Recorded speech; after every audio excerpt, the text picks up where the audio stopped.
Cześć wszystkim! Nieraz w komentarzach prosiliście mnie o to, żebym narysowała przybory artystyczne jako ludzi. A kojarzycie mój wzór Poznaj moich przyjaciół? No wiecie, że narysowałam gumkę, pędzel, ołówek i tak dalej z ludzkimi cechami. Właśnie te przybory dzisiaj narysuję. To alarm przeciwbanałowy! Myślałam, że wysiadły w nim baterie. Ale już żeby tego alarmu nie wkurzać, ugryźmy ten temat z innej strony. Ten film powstał we współpracy z Apple i siecią sklepów Cortland. Przedstawię dzisiaj przybory rysownicze jako ludzi i wybrałam techniki, które są dla mnie nowe, żebym mogła się trochę więcej też na ich temat dowiedzieć. Innymi słowy, pragnęłam w ten sposób zaskoczyć też siebie, zamiast brać pod lupę takie techniki, które są mi dobrze znane i w stosunku do których mam już jakieś określone skojarzenia. Pióro wieczne. Piórem wiecznym można rysować, ale bardziej jest znane ze sztuki pisania. Powstało ono wcześniej niż ołówek.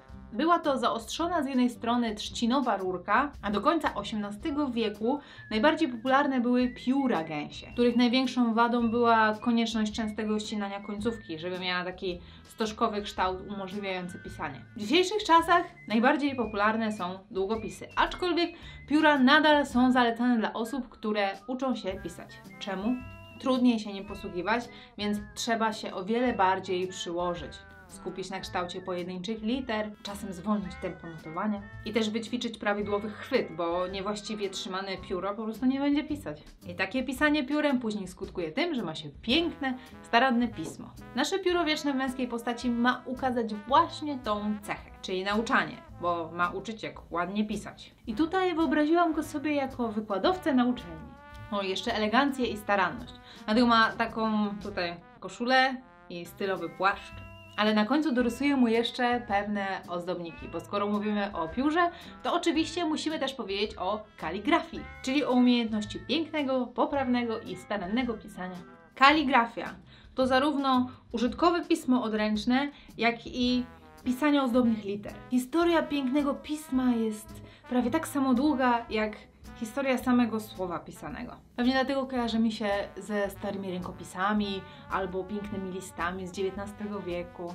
W związku z tym chciałam naszemu bohaterowi nadać taki trochę staromodny wygląd. Jest też w jego stroju pewnego rodzaju prostota, ponieważ pióro też ma taką cechę. Jeżeli porównamy je z innymi przyborami rysowniczymi, to zauważymy, że piórem nie uzyska się tego samego efektu co cienkopisem czy długopisem. A to dlatego, że każda linia jest tak samo wyraźna, ma tak samo intensywny kolor, choć może być oczywiście grubsza lub cieńsza. Trudno mi jest ubrać to w słowa tak, żeby precyzyjnie sformułować, o co mi chodzi, ale jeżeli przyjrzycie się takim rysunkom wykonanym piórem, to wtedy mam nadzieję, że to, co mówię, nabierze trochę więcej sensu. Prace stworzone tym narzędziem są naprawdę wyjątkowe i mają niezwykły klimat. No i jak? Udało mi się odwzorować pióro? Napiszcie w komentarzach. Następnym przedmiotem będzie tablet w postaci iPada Pro. Mnóstwo artystów tworzy digitalowo, bo jest to niezwykle łatwe i przyjemne. W jednym urządzeniu mamy mnóstwo narzędzi, od ołówka po, nie wiem, po spray. I łatwo jest wprowadzać zmiany, na przykład cofnąć jakąś krzywą kreskę albo przekształcić obraz, który ma niewłaściwe proporcje. Do tej pory korzystałam z tabletów, które podłączały się do komputera i przez jakiś czas naprawdę bardzo mi się one podobały. Tyle, że jak gdzieś wyjeżdżałam, to musiałam zabierać laptopa, tablet i kable. I to wszystko już swoje ważyło. Dodatkowo potem i tak byłam ograniczona, bo gdziekolwiek chciałam pracować na tym tablecie, to musiałam szukać w pobliżu jakiegoś gniazdka. I pewnego dnia, przeglądając Instagram, zauważyłam, że moja ulubiona artystka Loish tworzy swoje genialne prace na iPadzie Pro. Zaczęłam więc oglądać na YouTubie filmy na temat tego tabletu. I oglądałam,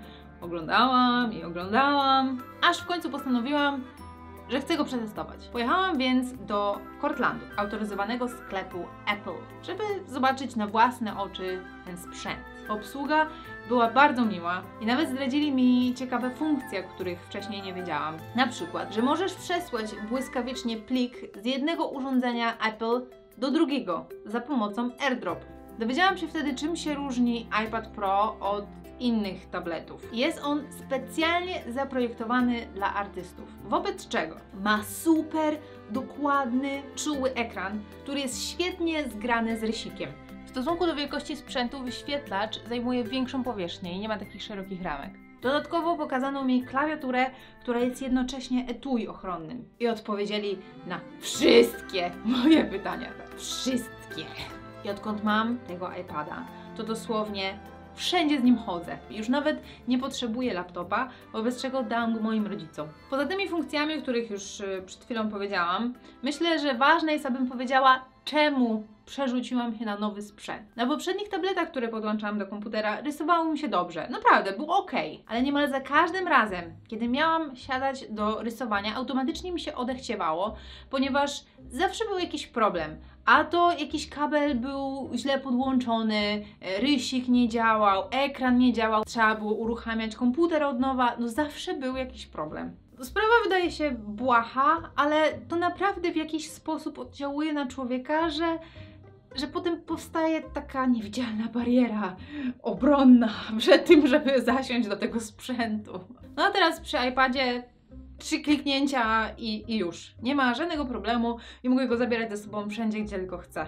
I jest super lekki. Ja jeszcze wybrałam mniejszy rozmiar, żeby mi się zmieścił do każdej mojej torebki. I teraz rysuję w kawiarniach, w samochodzie, na fotelu, gdziekolwiek chcę i dzięki temu robię to częściej. Jeśli chodzi o koszt, to uważam, że jest wart swojej ceny i można go wziąć na raty. Są jakieś tam tańsze zamienniki, ale w sumie nie jest tego wiele. No a trzeba też pamiętać, że wraz ze spadkiem ceny to też spada trochę jakość i komfort pracy też. Więc ja myślę tak, iPad Pro to sprawdzony i naprawdę świetny sprzęt. Jest polecany przez najlepszych artystów, więc coś w tym musi być. Och, i program, którym rysuję. Anielska aplikacja Procreate. Kocham ją. Naprawdę ją kocham. Ma mnóstwo wspaniałych pędzli. Idealnie interpretuje nacisk. Na przykład, rysując ołówkiem, można rysować cienką linię, a przechylając rysik jest szeroka linia. Zupełnie jakby naprawdę się rysowało ołówkiem. I cały proces rysowania automatycznie się nagrywa, więc zawsze możemy zobaczyć w przyspieszeniu proces powstawania każdej pracy i nie trzeba pamiętać, że trzeba wcisnąć rek w innej aplikacji, co mi się niestety czasami zdarza i przez to są jakieś tam luki w rysowaniu, bo akurat zapomniałam włączyć. Co jeszcze jest super? Palcami można obracać obrazek, powiększać go, zmniejszać. To jest generalnie super wygodne, bo od razu rysowanie jest bardziej dynamiczne. Więc tak, ta aplikacja jest boska. Tylko że jest wyłącznie na iPady. A jakie to ma odniesienie do rysunku? Mamy tutaj dziewczynę, która jest uosobieniem cech iPada. Dziewczyna ma na imię Apple i ma naszyjnik z logo. Pracuje w show biznesie, śpiewa, tańczy, jest modelką i aktorką, czyli łączy w sobie wiele cech i funkcji. Po jej stroju widzimy, że jest nowoczesna i jest też atrakcyjna. Bije od niej taki perfekcjonizm i artyzm. To teraz mamy pastele suche. Nigdy nie tworzyłam pastelami suchymi, więc jeżeli gdzieś tam się pomylę, to wybaczcie. Ale generalnie zaintrygowało mnie to. Czym one są? Dowiedziałam się, że pastele miękkie, zwane też suchymi, mają zwykle przekrój okrągły lub kwadratowy i jest to pierwotny, najbardziej rozpowszechniony typ pasteli. Mają bardzo miękką konstrukcję. Jest ona spowodowana użyciem słabego roztworu gumy jako spoiwa. Pastele zaczęto stosować w czasach dojrzałego renesansu. Były stosowane przez wielu artystów przez cały wiek XVI. Początkowo służyły malarzom zwłaszcza jako środek do przygotowywania studiów albo szkiców przygotowawczych. Z czasem zaczęto doceniać jednak ich taki walor malarski, a zwłaszcza efekt sfumato, który można z łatwością za ich pomocą uzyskać. Sfumato jest to zacieranie wyrazistości konturu dzięki takim miękkim i delikatnym przejściom między ciemnym a jasnym kolorem. I to daje wrażenie oglądania obiektu przez mgłę albo dym. W XVIII wieku pastele osiągnęły taki swój szczyt popularności z początku w kręgach dworskich, później też w kręgach mieszczańskich. I chociaż pastele są wrażliwe mechanicznie, to są też odporne na działanie czasu. Dzieła nimi wykonane zachowują swoje walory kolorystyczne i nasilenie barw przez bardzo długi czas. Samochody naszych chłopców są w kolorach pastelowych, a sukienki naszych dziewczyn są w kolorach pastelowych. W kolorach pastelowych. To teraz przyjrzyjcie się naszej postaci i posłuchajcie, jak zinterpretowałam cechy suchych pasteli. Przede wszystkim nasza kobietka ma w sobie delikatność pasteli. Lubuje się w staroświeckich strojach, bo silnie one się kojarzą z XVIII wiekiem i wydaje się być taką zwykłą, normalną osobą, która się nie wyróżnia, co jest odniesieniem do mało wyrazistych pastelowych kolorów. Ale jest w niej coś intrygującego. Tak, bo według mnie pastele mają w sobie coś niezwykle ciekawego. Nie wiem, czy zauważyliście, ale każdy z tych przyborów był tworzony nim samym. Pióro tworzone piórem, pastele pastelami, a iPad mieszanką różnych pędzli. Bo to jest właśnie piękno prac digitalowych, że na jednym sprzęcie można uzyskać rozmaite efekty różnymi typami narzędzi. Tutaj są prace, które prosiłam w poprzednim odcinku, czyli miniaturowe rysunki. Do następnego odcinka chciałabym, żebyście narysowali przybory artystyczne jako ludzi. Jeśli chcecie, możecie się wybrać do salonu Cortland i narysować taką pracę na iPadzie.